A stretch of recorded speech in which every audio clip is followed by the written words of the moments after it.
Je vais passer la parole aux deux débatteurs. Jean-Pierre, peut-être, à toi de te lancer. Bon, merci. Et désolé déjà pour mon petit retard. Je pense que je ne vais pas débattre, je vais peut-être plutôt poser des questions à l'intervenant. D'abord parce que je suis un très grand spécialiste quand même de la Chine et de l'Asie. Et dans ces questions, moi j'avais deux questions. Une qui serait très simple. C'est quel pourrait être le rôle de la France et de l'Europe dans la région, sachant que dans le livre blanc sur la défense, on parle d'une manière un peu générale naturellement des intérêts de sécurité que peuvent avoir dans la région, mais surtout quel rôle en termes des sécurités la France et l'Europe pourraient jouer. Je ne sais pas si ça peut prendre la forme d'une réassurance par rapport à des alliés, mais si on parle d'alliés, ça veut dire qu'on a un ennemi. A priori, la France n'a pas d'ennemi, en théorie. Donc ça pourrait être en revanche un rôle par rapport au règlement des conflits dans la région. La deuxième question, elle est un petit peu plus, peut-être un petit peu plus complexe. Je trouvais très, très intéressant et je dirais très, très précis votre présentation sur la situation. Et moi, il y a une chose qui me frappe, c'est effectivement, comme vous le dites, la question militaire, normalement, n'est peut-être pas la question la plus importante, mais elle peut le devenir dans les faits. C'est-à-dire, vous dites effectivement, les questions diplomatiques, les questions économiques sont en réalité le cœur du sujet. J'ai lu également le papier qui nous avait été transmis donc, à côté de votre présentation, et j'ai été frappé par cette question du dialogue que la Chine a proposé aux États-Unis, et également sur cette théorie de la puissance émergente qui irait en compétition contre la puissance dominante avec un risque de conflit. Et à ce moment-là, tout d'un coup, je me suis dit, mais au fond, est-ce qu'il ne faudrait pas sauter une étape dans tout ça et passer plutôt à la situation que nous, on avait en Europe durant les années 70, où on avait en théorie une confrontation, mais où en réalité, on avait un dialogue de sécurité en Europe qui impliquait les États-Unis et l'URSS. Là, on ne va pas faire un miroir, mais quand même, les États-Unis et la Chine. Mais surtout, il y avait tous les pays de la région, enfin de l'Europe qui étaient impliqués dans la période de la détente avec le processus d'Helsinki. Et c'est là que je reviens aux questions militaires, puisque une des bases de ce processus d'Helsinki sur les questions militaires, c'était des questions de mesures de confiance et de sécurité, donc Confidence and Security Building Measure, hein. Et ça a quand même été un des instruments essentiels qui a fait que finalement les choses se sont stabilisées en Europe à ce moment-là.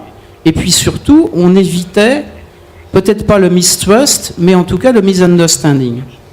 Et ça me semble quand même quelque chose qui pourrait être extrêmement important et extrêmement intéressant.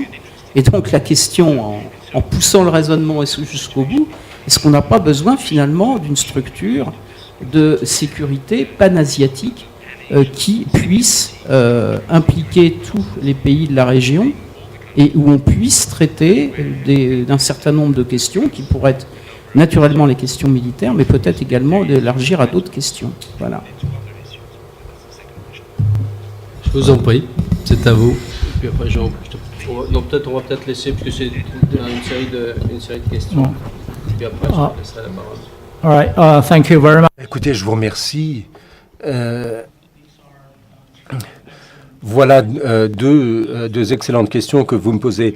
La première question, quel serait le rôle éventuel de la France ? Ma foi, ça dépend si vous avez un leader à la Chirac ou à la Sarkozy ou à la Hollande. Ce qui est certain, c'est que la Chine et la France entretiennent depuis de nombreuses années d'excellentes relations. Et la France, faisant bien entendu partie de l'Union européenne, la France donc participe au forum avec l'ASEAN. Vous savez qu'on parle de... il y a déjà un dialogue sécuritaire entre l'ASEAN et le reste du monde, et l'Union européenne et la France peuvent effectivement proposer les exemples de leur propre expérience, notamment effectivement pendant la guerre froide, et en particulier après la guerre froide, sur le plan diplomatique. Maintenant, pour ce qui est de la France en particulier, vous savez qu'il y avait l'expérience de la réconciliation franco-allemande après le deuxième conflit mondial, et ce processus-là a servi d'exemple. Ça a été véritablement une histoire de succès, puisque ça a été là la construction d'un avenir mutuellement bénéfique, plutôt que finalement coincé dans l'ornière du passé avec la rancœur et les mauvais souvenirs. La chancelière allemande Angela Merkel, lorsqu'elle s'est rendue au Japon, c'était il y a 2 semaines, elle a parlé du processus de réconciliation franco-allemand. Comment l'Allemagne fédérale a franchi ce pas historique, et comment donc les dirigeants qui étaient, ceux de l'époque, ont fait des gestes d'ouverture et de réconciliation volontaristes. Ceci a été accepté à l'époque par les pays d'Europe qui avaient tous souffert de l'invasion allemande et de la guerre. Alors, sur ce plan, je crois que la France, l'Allemagne aussi, et de manière générale l'Union européenne, peuvent participer à ce dialogue, ou en tout cas ont quelque chose à contribuer à ce processus, puisque vous avez là d'anciens ennemis qui ensuite ont su construire ensemble un meilleur avenir pour eux, et pourraient proposer l'exemple d'un meilleur avenir également pour l'Asie. Et puis, ça m'amène finalement à la deuxième question que vous évoquez, qui est celui des relations institutionnelles dans la région du Pacifique. Il faut voir que il y a... l'héritage du passé fait que vous n'avez pas la même structure institutionnelle. Regardez, en Europe, après la guerre froide, vous aviez la réconciliation, vous aviez l'OTAN, vous avez 2 camps qui se sont dessinés après pendant la guerre froide, et puis vous aviez des dirigeants qui étaient en mesure d'exercer une certaine influence sur leurs alliés, chacun de leur côté, chaque bloc de son côté. Et vous évoquez l'instrument de 75 de Helsinki, où ces 2 blocs ont essentiellement convenu de ne pas, contester le territoire l'un de l'autre. C'est-à-dire qu'on acceptait finalement ce qu'étaient les frontières territoriales au lendemain de la guerre. Ça, c'était ce que vous aviez en Europe, mais vous n'avez pas du tout la même chose en Asie. En Asie, sur le plan territorial en particulier, évidemment, vous avez... un parallèle, la France, l'Allemagne en Europe, et puis le Japon et la Corée du Sud, la Chine d'autre part. Peut-être que le parallèle s'arrête là, parce que vous avez des litiges territoriaux, vous avez que tous ces acteurs ont des revendications territoriales entre l'Inde et la Chine, l'Inde et le Japon et la Corée du Sud, et la Corée du Sud et l'Asie du Sud-Est. Vous avez des conflits territoriaux qui sont autant de problèmes. Alors évidemment, on pourrait dire qu'en améliorant les relations entre ces pays, on pourrait mieux régler les problèmes ou les litiges territoriaux. Mais inversement, on pourrait dire qu'en raison justement de ces litiges territoriaux, on n'arrivera pas au même type de réconciliation, au même type de cordialité que vous aviez au lendemain de la guerre entre la France et l'Allemagne, ou entre les blocs américains et soviétiques au lendemain de la guerre froide. Et puis, encore une fois, si vous comparez la situation européenne et asiatique, en Europe occidentale, vous aviez des pays qui se ressemblaient. Vous avez des économies de marché, vous avez des démocraties, Du côté soviétique, vous aviez des économies à planification centrale. Bon. Mais c'était assez homogène dans chaque bloc. Alors qu'en Asie, c'est très hétérogène au contraire. Vous avez des modes de développement différents, des modes politiques, des modes économiques différents. Et donc, cette hétérogénéité fait que, là encore, le parallèle ne tient plus. Et cela ajoute, enfin, c'est une des raisons d'ailleurs pour lesquelles vous n'avez pas des institutions aussi bien développées en Asie comme vous en avez en Europe.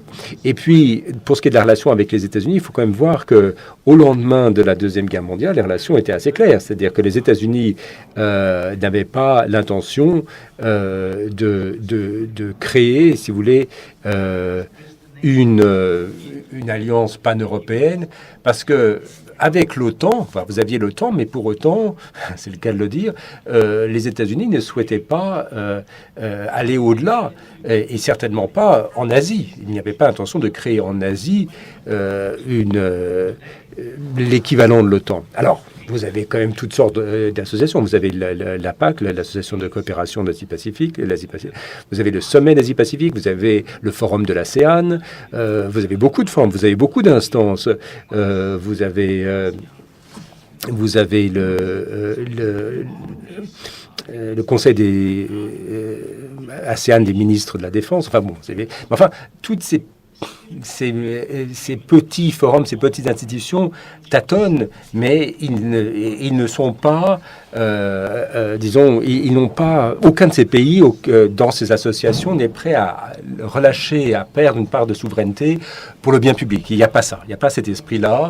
Alors, il y a des tâtonnements, comme je dis, mais on n'en est pas encore au stade où les institutions pourraient, si vous voulez, être super étatique et permettre et disposer d'une souveraineté qui dépasserait donc celle des États eux-mêmes, un peu comme vous avez ici en Europe. Il n'y a pas cette... Donc là, malheureusement, encore une fois, ce parallèle Asie, États-Unis par rapport à Union soviétique et États-Unis, ou bloc soviétique et bloc occidental, le parallèle, malheureusement, ne peut pas être retrouvé. Mais l'autre question serait de savoir si, en fait, l'Union européenne s'intéresserait à participer, si vous voulez, à l'histoire asiatique, également sur le plan sécurité. Il y aurait peut-être des questions aussi. Oui, merci Louis. Je voudrais m'associer aux félicitations que tu as exprimées au professeur Yuan pour la qualité de sa présentation. Merci beaucoup. Alors, j'ai deux types de remarques à faire. Les premières remarques sont plutôt des commentaires un peu ponctuels et ensuite un commentaire un peu plus général. Mais dans les deux cas, je voudrais souligner, quand on parle de la Chine, l'extraordinaire importance du passé récent et du passé très lointain.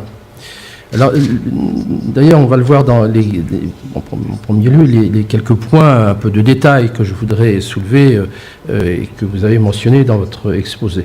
Le soft power chinois, il est très actif et on note aujourd'hui l'existence d'environ 400 instituts Confucius à travers la planète. C'est pas rien.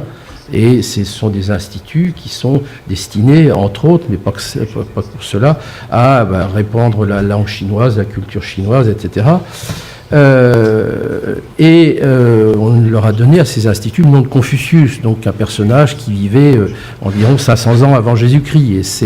Et ça parle à la mémoire chinoise, et c'est le long passé qui montre que ce pays, finalement, il n'est pas en train d'émerger. C'est un retour de la Chine. Et à ce titre, le titre de l'intervention, je le trouve un petit peu déplacé. La Chine a toujours été une très grande puissance. Un économiste britannique, je ne sais pas ce que ça vaut, mais enfin, il est très réputé, s'est intéressé à la longue histoire économique. Il a montré que sur la longue histoire, la Chine représentait à peu près un quart de la puissance mondiale.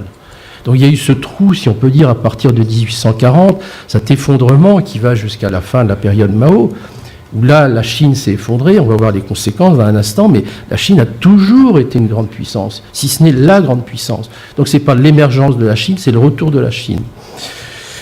Un Institut Confucius, la Chine très ancienne, et la Chine, c'est aussi un pays qui a une langue assez extraordinaire, 50 000 caractères. 50 000 caractères. Alors, beaucoup sont plus connus par nos contemporains, mais ça montre bien un pays dans lequel la culture est extraordinairement sophistiquée. Donc on a affaire à des gens extraordinairement sophistiqués. Peut-être pas la masse, mais enfin, c'est quand même assez extraordinaire. Alors ça, c'était mon premier point. Le deuxième point, bon, ça c'est très mineur, c'est plutôt dans les aspects militaires. On dit, oui, il y a un retard, 10, 15, 20 ans de la Chine par rapport aux États-Unis. Bon, oui, c'est très bien. Alors si on a une vision américaine très technologiste, oui, c'est vrai. Bon, en même temps, je sais pas, je n'ai pas pu m'empêcher de penser à Tsushima. Finalement, il y a l'armée, la flotte de l'Empire tsariste qui va punir les Japonais là, qui ont osé défier les Russes. Et donc on se dit, les Japonais vont pas, la flotte japonaise va couler. C'est l'inverse. Donc je crois qu'il faut être très prudent dans les prévisions. D'ailleurs, il ne faut pas en faire parce qu'après tout, on ne sait pas ce qui se passe. Et nous, dans notre histoire, on a vu que... Oui, mais enfin, on se souvient du slogan « Nous vaincrons parce que nous sommes les plus forts ». Et puis voilà, on a vu ce qui était arrivé. Bon, ça, c'est du détail. Alors, je voudrais revenir sur 2-3 choses maintenant, toujours de détail, sur le Japon, la relation avec le Japon. Parce que je crois qu'elle est importante. Alors d'abord, il y a quand même, dans cette histoire et dans la difficulté que vous venez d'évoquer à créer des structures multilatérales de sécurité, il y a le poids de l'histoire. Et l'histoire, c'est une histoire lointaine, mais c'est aussi une histoire assez récente. Quand vous allez à Yasukuni, c'est le sanctuaire japonais à Tokyo, on honore les morts les morts japonais de toutes les guerres auxquelles le Japon a participé. Vous avez un musée attenant à ce sanctuaire, et bon, comme tout le monde, en bon touriste, j'ai été visiter le musée, et vous avez, alors c'est un peu austère, parce que c'est surtout des photographies, et vous rentrez dans la salle 1937. Donc c'est 1937, ça nous rappelle Nankin, une des plus grandes horreurs de la Seconde Guerre mondiale. Et alors qu'est-ce qu'on dit à propos de Nankin ? On montre des photos d'officiers japonais, et c'est écrit en anglais, aussi, dit voilà, un tel et un tel a été lâchement assassiné par des rebelles chinois, et l'armée impériale a rétabli l'ordre à Nankin. Top. Un des plus horribles massacres de la Seconde Guerre mondiale. Et à Yasukuni, on célèbre, on honore parmi les morts militaires une dizaine de criminels de guerre japonais qui ont malheureusement sévi, notamment en Chine. Donc évidemment, quand le Premier ministre japonais ne cesse d'aller chaque année se recueillir à ce sanctuaire, on peut imaginer que non seulement les Chinois, mais les Coréens et d'autres ne sont pas tellement satisfaits. La dispute à propos des Senkaku, ou Diaoyu, j'aurais tendance à dire Diaoyu, c'est le côté chinois. Alors c'est vrai que ce sont des îlots au milieu de rien du tout, si ce n'est que la dispute s'est envenimée à propos de la définition ou la délimitation par la Chine d'une zone d'identification aérienne. Et alors là, tout le monde a dit, oh là, scandale, ils se permettent de créer cette zone d'identification aérienne. Ce qu'il faut savoir, c'est que les Japonais, eux, ont aussi le droit, et ils l'ont pris, d'avoir une zone d'identification aérienne. Et d'ailleurs, elle avait été définie par les Américains, qui en 1963 l'ont filée aux Japonais. Mais cette zone japonaise, elle bute quasiment sur la Chine. Au nom de quoi ? Alors quand les Chinois commencent à créer une zone d'identification aérienne, pourquoi pas ? C'est le monde multipolaire qui est en marche. Donc je pense que là, il faut aussi peut-être un petit peu pondérer les choses. En mer de Chine méridionale, il y a des disputes territoriales et il faut en effet chercher les voies et moyens d'essayer de résorber tout cela. En même temps, la ligne dont se prévaut Beijing, c'est la ligne des 9 points. Elle a été définie par le Kuomintang, allié des Américains. Et la Chine populaire a repris cette ligne des 9 points. Peut-être d'une façon un peu outrageuse, ça je veux bien l'admettre. La relation avec l'Inde, pardon. C'est vrai, il y a ces problèmes frontaliers, l'Aksai Chin à l'ouest de l'Inde et l'Arunachal Pradesh à l'est de l'Inde. Le problème, là aussi, c'est l'histoire. C'est-à-dire que cette ligne-là, elle a été tracée par les Anglais, à un moment où la Chine était à terre. Et les Anglais ont pris soin de prendre les contreforts de l'Himalaya pour les inclure dans l'Empire britannique. enlevant à la Chine une terre historiquement chinoise pour l'intégrer dans l'Empire britannique. Donc c'est vrai que ça complique un petit peu les choses. Encore qu'avec l'Inde, on peut imaginer, et je ne crois pas que vous y ayez fait allusion, quand même il y a une dynamique des BRICS, Brésil, Russie, Inde, Chine et Afrique du Sud. Il y a une dynamique de l'OCS, l'Organisation de coopération de Shanghai, à laquelle l'Inde pourrait participer, qui fait que c'est peut-être aussi une dynamique, et je vais y revenir dans un instant, qui transcende ou qui pourrait transcender des problèmes frontaliers, certes difficiles, mais qui sont, j'allais dire, dépassés par d'autres problématiques peut-être beaucoup plus importantes, et pour l'Inde et pour la Chine. Alors, ma remarque, dernière remarque ponctuelle, vous avez évoqué du côté américain l'inquiétude à propos des mesures ou des procédés chinois d'anti-accès. Alors, oui, bien sûr, il y a ça. Alors, déjà, on peut s'interroger, savoir pourquoi les Américains envoient leur flotte si près des côtes chinoises. Qu'est-ce qu'on dirait si les Chinois envoyaient leur flotte près des côtes américaines? S'ils envoyaient au large de San Diego. Mais d'ailleurs, on va voir ce qu'on va dire, nous, puisqu'il va y avoir des manœuvres conjointes, des manœuvres navales conjointes sino-russes en Méditerranée orientale dans quelques semaines. Donc, on va voir ce que ça fait d'avoir des amis, entre guillemets, si près de nos côtes. Donc on voit bien que les Américains, ils sont présents en mer de Chine, ils sont présents, ils sont très pushy. On ne va pas rentrer dans les détails, mais il y a 5 grands navires anti-sous-marins, de recherche anti-sous-marine, et les T-Agos. Et ils ont été déplacés de l'Atlantique au Pacifique. Et il y a pas très très longtemps, on voit un de ces navires qui se rapproche, mais qui se rapproche très près de l'île d'Hainan, où les Chinois ont créé une base navale très importante, etc. Donc évidemment, on peut imaginer qu'ils ne sont pas très très contents de voir ces bâtiments, on va dire espions, se rapprocher d'une des grandes bases navales chinoises. On ferait le même s'ils se rapprochaient de Brest, on ne serait pas très heureux. Alors ça, c'est mes commentaires généraux. Alors mes commentaires plus de substance, si je puis dire, bien que ceci ait été de substance, enfin je le pense, c'est que la question pour nous, c'est pas d'acheter l'idée du pivot, c'est pas d'acheter des visions américaines, si fondées soient-elles, c'est de voir la Chine à partir du continent eurasiatique. C'est ça le problème. Parce que la Chine, sa réponse au pivot américain, c'est d'aller sur le continent eurasiatique. C'est pas de défier les Américains en Asie, même s'ils le font un peu, parce que c'est à la chinoise, c'est ambigu. Mais donc regardons la Chine à partir de là où nous sommes, nous Français, nous Européens, pour bâtir une politique d'avenir. Et d'ailleurs là, on a à travailler, nous Français.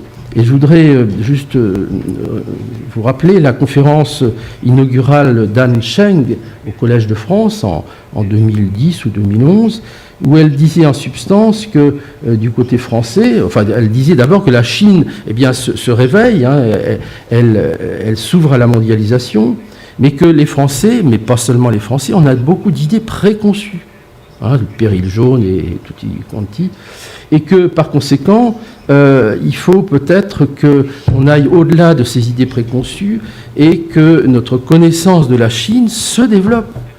Et il y a des intellectuels français qui nous interpellent. Je pense vous le connaissez sans doute, à Benoît Vermander, un grand intellectuel français, qui est professeur à Fudan University. Et ce sont des gens qui sont des créateurs de liens, finalement, entre les Chinois, les intellectuels chinois et nous. Donc il y a un effort à faire de notre côté. Il y a un effort à faire de notre côté aussi pour mieux connaître la Chine et pour connaître ses débats. Ce n'est pas un pays monolithique. Certes, il y a un parti, mais enfin, parti, c'est 85 millions de personnes. Il y a des nuances, il y a plus que des nuances, il y a des débats. Et là, il faudrait peut-être qu'on voit un petit peu quelle est la nature de la politique étrangère chinoise, d'autant plus qu'il y a eu des débats récents. Et pour illustrer, pour préparer ces débats récents, il y a des livres qui sont sortis, et il y a un livre qui s'était intitulé « La pensée antique chinoise et la puissance chinoise contemporaine ». Mais alors, la pensée antique chinoise, on remonte au temps des royaumes combattants, on remonte à 300 ans avant Jésus-Christ, pour dire il y avait une situation géopolitique peu ou prou identique à celle qu'on connaît, en modifiant évidemment les paramètres. Donc qu'est-ce que ça veut dire pour nous, Chinois ? Et puis tout ça crée du débat, et tout ça crée aussi des impacts politiques, puisque en novembre dernier, il y a une grande conférence en Chine des autorités chinoises, présidée par le président Xi Jinping, sur que doit être la politique extérieure chinoise demain, désormais.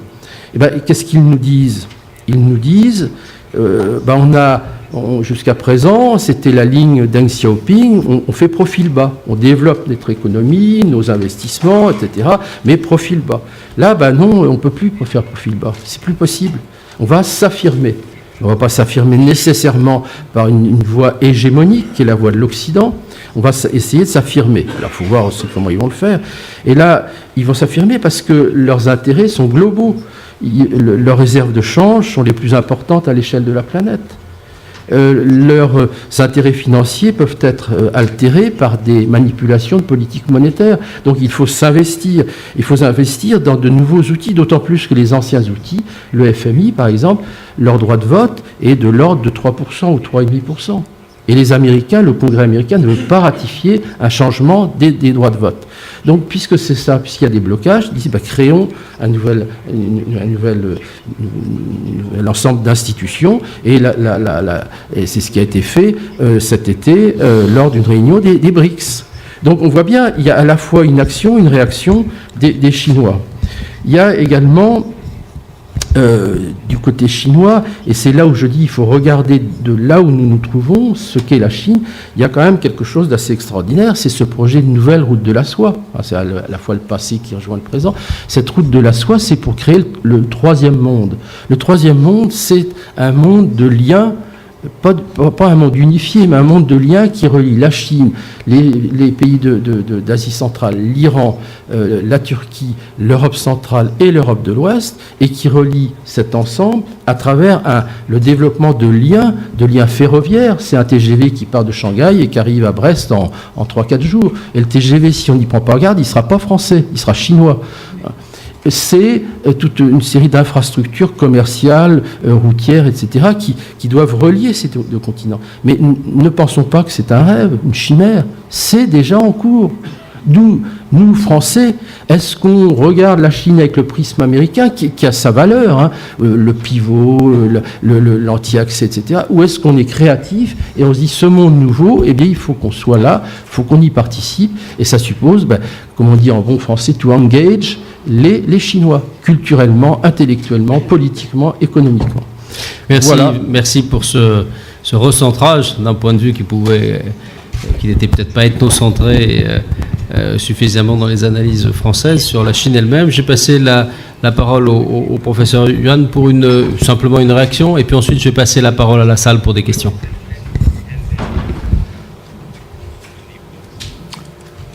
Yes, I think these are. Oui, ce que vous nous dites là est très juste, et en particulier c'est le poids de l'histoire que vous évoquez. C'est vrai que la Chine a connu des années d'humiliation aux mains du Japon, mais également des puissances occidentales, des périodes de colonisation et d'invasion. Et évidemment, ce passé reste en quelque sorte présent dans les esprits chinois, et on passe d'un rêve du retour de la Chine, d'une renaissance chinoise. Ces mythes-là restent présents et qui renvoient justement à une civilisation vieille de milliers d'années, et qui, par le passé, était effectivement une puissance mondiale. Au XVe, XVIe siècle, l'amiral Zhuang Hong était maître du monde, et la Chine était une des plus grandes puissances militaires et commerciales.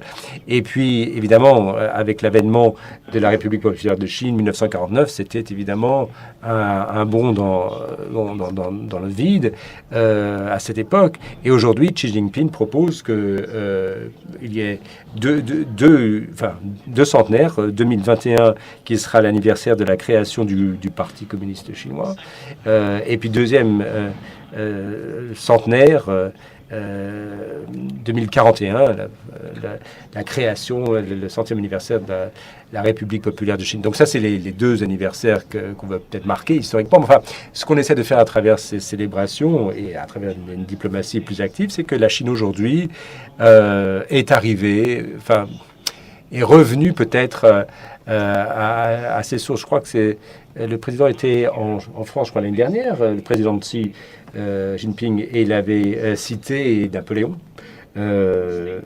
qui disait qui parlait du réveil du dragon et tout ça.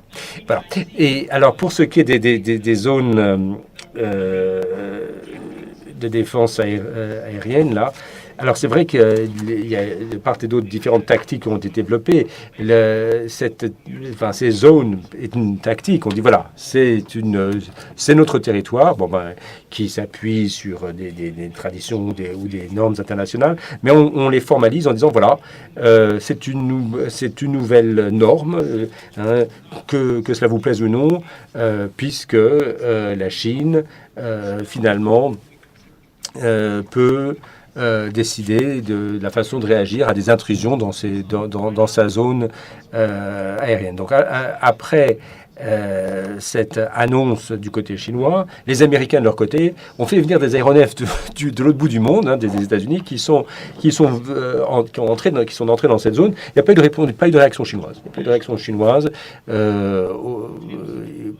On a essayé c'était une intrusion, mais qui n'a pas donné lieu de réaction de Chine.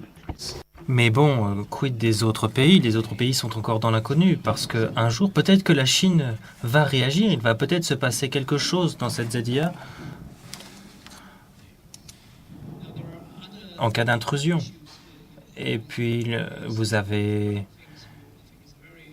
parlé à très juste titre, surtout dans cette partie du monde, de la façon dont, quand on étudie les évolutions mondiales et les relations internationales, on voit cela sous l'angle des États-Unis. Et il est très important d'adopter le point de vue d'autres acteurs essentiels. L'Union européenne, l'OTAN, pour l'instant, ont défini leur propre domaine d'opération avec beaucoup de diligence, sauf dans les endroits où c'est les États-Unis qui ont mené les opérations de l'OTAN, par exemple l'opération en Irak. Mais normalement, l'Union européenne et l'OTAN ont fait vraiment profil bas en se concentrant plus sur l'utilisation des ressources.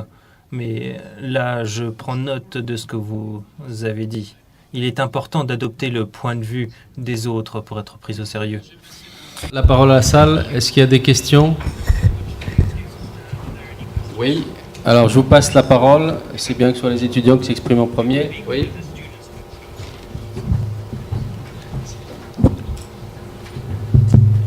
Bonsoir. M'entend? Oui, oui. Quel a été le rôle de l'opinion publique chinoise dans la définition de ces relations internationales avec notamment les États-Unis et les voisins aussi? Merci. Est-ce qu'il y a d'autres questions, madame? Au fond. Il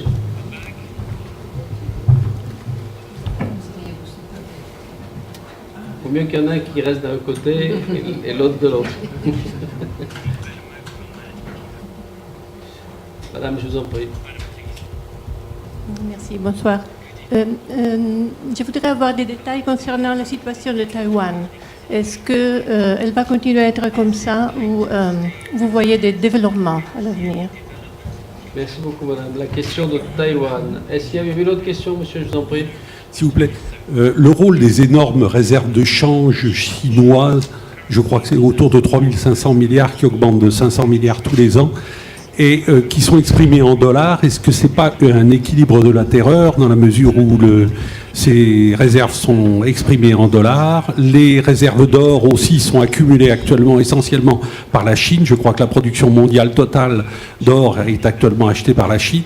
Est-ce qu'il y a, tant que le dollar est la monnaie de référence, est-ce qu'il peut y avoir un conflit? Est-ce qu'il ne faut pas ouvrir vers une nouvelle monnaie ou de concurrence mais tant que c'est le dollar, est-ce qu'il peut y avoir un conflit? tout le monde se tient par la barbichette, si je ne sais pas comment traduire ça en anglais ou en chinois. Ne le faites pas. Merci beaucoup. Je rajouterai une autre question, mais c'est à la suite de l'expression de la route de la soie de Yves, mais pour revenir peut-être sur des sujets très stratégiques. Est-ce que vous pourriez définir la position actualisée de la Chine sur deux dossiers, la négociation avec l'Iran sur le nucléaire, voilà, on est en pleine phase d'aboutissement de négociation, donc quelle est la position de Pékin? Et puis deuxièmement, la position à l'égard de l'Ukraine et plus généralement du comportement de la Russie dans cette région et la problématique plus générale des frontières. Vous avez évoqué tout à l'heure les frontières maritimes de la Chine, on peut évoquer aussi des frontières, d'autres frontières, et le risque évidemment pour notre monde de voir remis en cause les frontières établies. Merci. Je reprendrai d'autres questions plus tard. Merci beaucoup pour toutes ces questions qui sont vraiment excellentes. Concernant l'opinion publique chinoise, les dirigeants et les diplomates chinois actuellement font très attention à ce que pense l'opinion publique du comportement international de la Chine, de ce que peut et devrait faire la Chine. Maintenant, la Chine ne se limite plus simplement à la protection de sa souveraineté, parce que maintenant, les intérêts chinois sont internationaux et transfrontaliers. Il y a beaucoup de travailleurs chinois et d'actifs chinois à l'étranger. Sur l'une des diapos, vous voyez que la Chine a environ 3 000 milliards de dollars d'actifs dans des pays étrangers. Donc, comment protéger ces intérêts chinois, préserver la sécurité et la sûreté des ressortissants chinois? Et donc, bien sûr, l'opinion publique a beaucoup d'influence sur les décisions prises par les dirigeants chinois. C'est à la fois bien et mauvais. Ce qui est bien, c'est que la population participe aux affaires publiques. C'est un peu moins bon parce que cela pose des contraintes sur ce que peuvent faire les dirigeants chinois sans être vus comme étant trop faibles, comme essayant de faire trop de concessions. Là, ça peut créer certains problèmes. Donc, voilà ce que je pourrais dire sur cette question de l'opinion publique chinoise. La situation de Taïwan, maintenant. Il est intéressant de voir qu'après la période très volatile entre 2000 et 2008, où le parti démocrate progressiste était au pouvoir, il y a eu de nombreuses crises. Mais depuis l'élection du parti nationaliste, le KMT, le président Ma Ying-jeou a permis d'améliorer les relations des deux côtés du détroit. Il y a beaucoup de flux économiques. Vous seriez étonné de la relation économique et des échanges entre la Chine et Taïwan. 200 milliards presque. Alors qu'il n'y a que 23 millions d'habitants à Taïwan.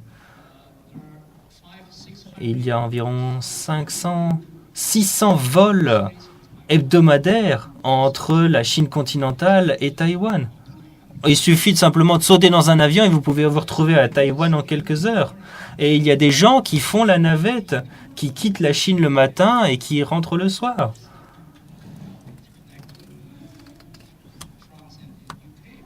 C'est comme de prendre l'Eurostar quasiment.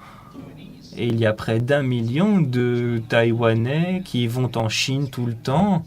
Et peut-être 3 000 ou 4 000 sont des résidents permanents en Chine. Malgré ces interactions croissantes, à Taïwan, la question de l'identité va exactement dans la direction opposée. Si vous demandez aux Taïwanais s'ils sont chinois ou taïwanais, alors eux, ils vont vous répondre, 50% vont vous répondre qu'ils sont taïwanais. Il y a environ 20% qui vont dire qu'ils sont à la fois chinois et taïwanais. Mais ceux qui se prétendent chinois, ça représente environ 4 à 5% des Taïwanais. La question de l'identité voit Taïwan s'éloigner encore plus de la Chine continentale, alors même que les deux pays se rapprochent, que les deux Chines se rapprochent du point de vue économique.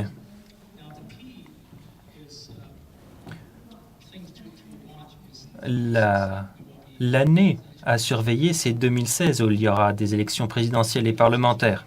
Le parti d'opposition qui,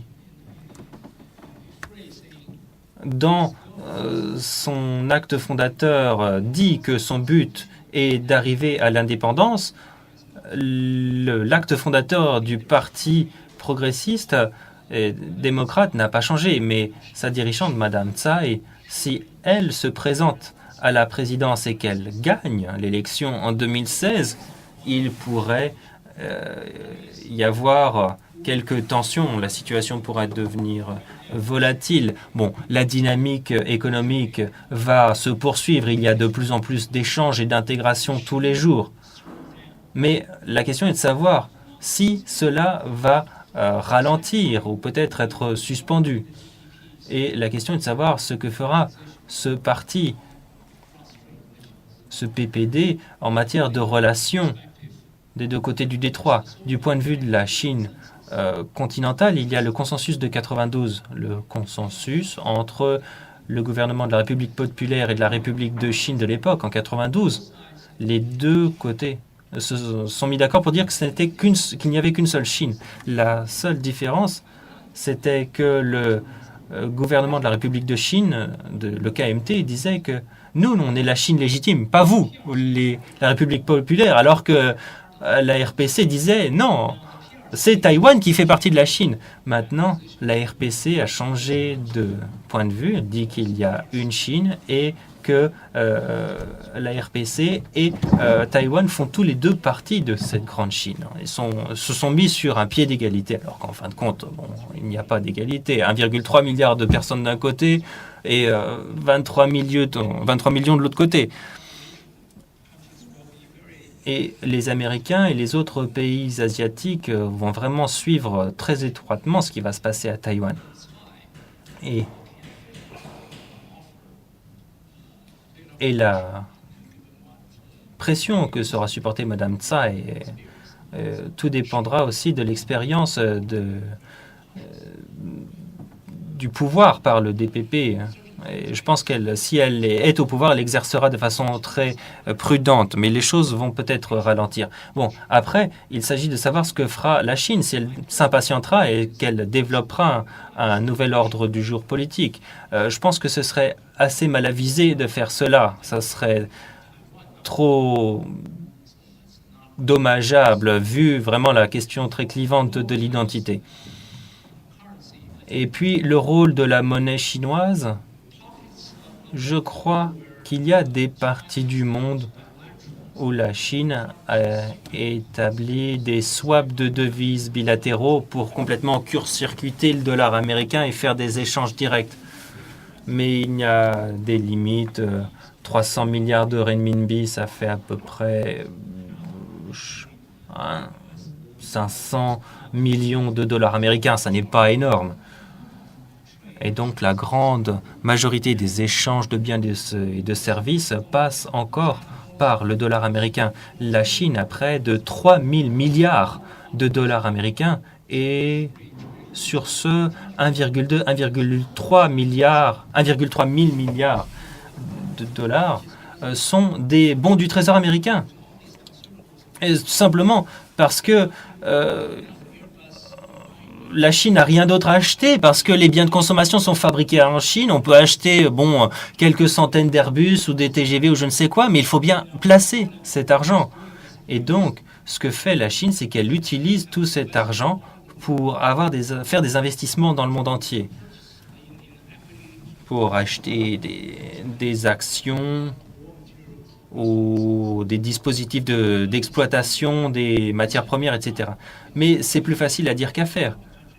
c'est facile à faire dans les pays en développement, mais pas tellement dans les pays développés, parce qu'il y a toujours tous des types de processus de revue des actifs étrangers, des questions de sûreté nationale aussi. La Chine ne peut pas acheter. Et puis, l'Inde, manque de capitaux, mais dans certains domaines, comme l'infrastructure, eh bien, l'Inde, ne permet pas aux Chinois d'investir.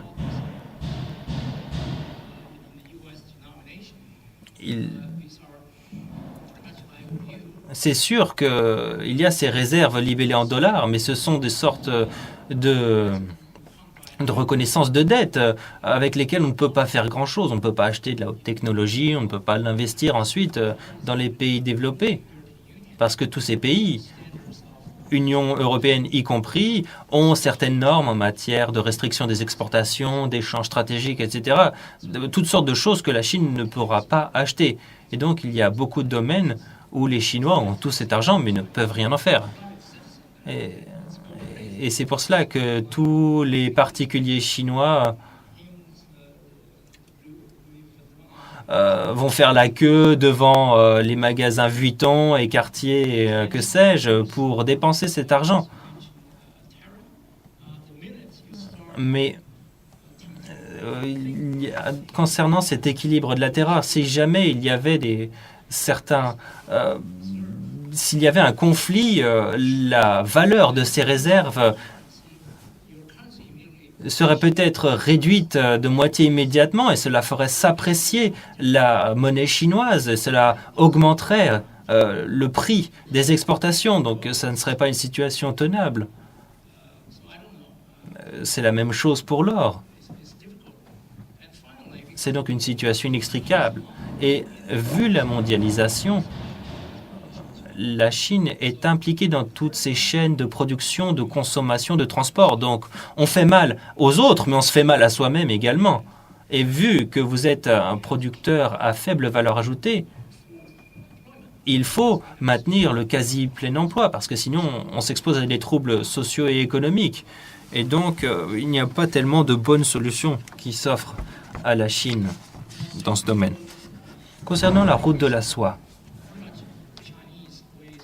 je crois que c'est une façon qu'ont trouvé les Chinois d'utiliser ces billions de dollars pour essayer d'impliquer les pays le long de l'ancienne route de la soie, en passant par l'Asie centrale, l'Europe centrale jusqu'à l'Europe, pour aider ces pays à développer leurs infrastructures et faciliter aussi également les importations d'énergie vers la Chine et les exportations de biens de consommation vers les autres pays. Et il y a deux routes en fait. L'ancienne route de la soie terrestre, mais il y a aussi la route de la soie maritime. Et vous voyez toutes ces installations portuaires que la Chine a développées au Sri Lanka, au Bangladesh, au Myanmar, au Pakistan. Et c'est ce qu'on appelle le collier de perles dans ces activités navales. La Chine et l'Iran, en principe, la Chine va dire que, en tant que bons membres de la communauté internationale, nous sommes opposés à toute activité de prolifération nucléaire. Mais la Chine s'oppose à des sanctions systématiques dans tous les secteurs. La Chine a été elle-même victime de sanctions économiques, donc elle ne soutient pas les sanctions. La Chine fait partie du 5+1 pour essayer d'obtenir un accord avec l'Iran qui imposerait des contraintes sur les activités nucléaires iraniennes, mais tout en lui laissant assez de temps. Comme ça, si l'Iran souhaite changer d'avis, eh bien, il ne pourra pas le faire. Et donc, les capacités nucléaires latentes ne pourront pas se traduire immédiatement par des capacités militaires nucléaires. Vu la durée de développement, la communauté internationale et l'AIEA auront forcément conscience de ces activités et pourront imposer de nouvelles sanctions ou des mesures coercitives. Mais la Chine ne peut pas être d'accord pour complètement priver l'Iran de la capacité de développer sa propre énergie nucléaire, y compris les capacités d'enrichissement ou de retraitement, l'ensemble du cycle nucléaire. La question est de savoir combien de garde-fous on peut introduire dans le système, parce que s'il n'y a pas d'accord, il peut se passer toutes sortes de choses. Donc il s'agit de choisir la meilleure solution parmi le scénario du pire. Concernant l'Ukraine, si vous demandez aux dirigeants chinois, ils vont vous dire, s'ils sont autorisés à vous répondre, ils vont vous dire, est-ce qu'on peut changer de sujet? On ne souhaite pas en parler. On ne souhaite pas parler de l'Ukraine.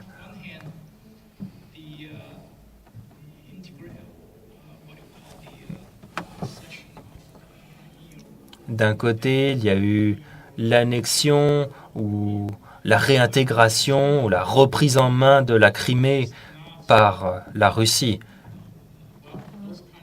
Eh bien, la Chine ne se félicite pas de ce genre de scénario.